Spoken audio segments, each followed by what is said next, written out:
সর্বশেষ যে কথা বলতে চাই, আমরা ইতিপূর্বেও দেখেছি বহির্বিশ্বে নয়, অমুসলিম কর্তৃক নয়, মুসলমানের ঘরে জন্ম নিয়েও অনেক নাস্তিক মার্কা কিছু মুসলমান আছে যারা আমার নবীজি সাল্লাল্লাহু আলাইহি ওয়াসাল্লাম, আম্মাজান হযরতে আয়েশা সিদ্দিকা রাদিয়াল্লাহু তাআলা আনহা তাদেরকে নিয়ে কটূক্তিমূলক বাক্য ব্যবহার করেছে।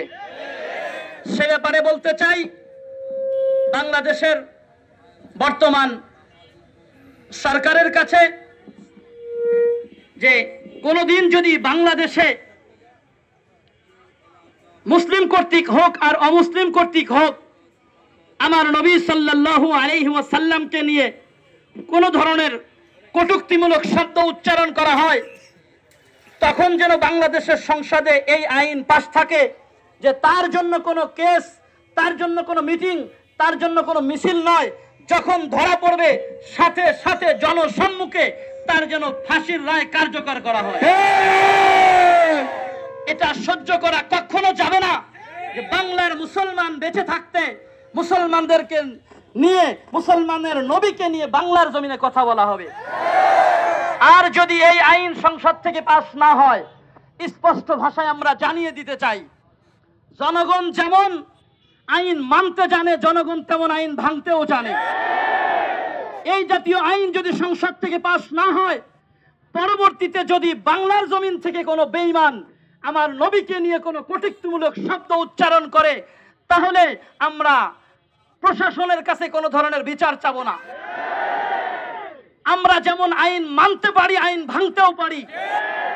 সংসদ থেকে যদি এই আইন নগদে পাস না হয়, পরবর্তীতে আইন না মেনে যেখান থেকে এই ধরনের আচরণ হবে যেই ব্যক্তির মাধ্যম দিয়ে, সেই অঞ্চলের মানুষ সেই ব্যক্তিকে হাতে পেলে তার কল্লা দ্বিখণ্ডিত করে তারপরে বিচার চাওয়া হবে। এই জন্য আমরা সতর্ক হই। আমাদের সমাজে অনেক মুসলমান এমন আছে, মুসলমান হওয়া সত্ত্বেও এমন এমন কথা বলে যেগুলো একজন মুসলমান হয়ে সহ্য করা সম্ভব না।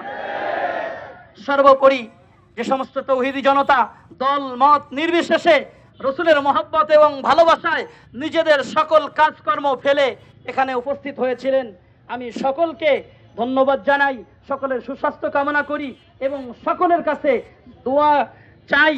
এবং আমরা দোয়া করি যে পরবর্তীতে আমরা কামনা করি না যে আমার রসুলকে নিয়ে আর কোনোদিন এই জাতীয় কথা বিশেষ করে বাংলার জমিনে হবে। যদি কোনোদিন এমন হয়, পরবর্তীতে এমন বিক্ষোভ মিছিল এবং সমাবেশের ডাক নয়, ডাইরেক্ট তাকে কতলের ডাক দেওয়া হবে ইনশাআল্লাহ।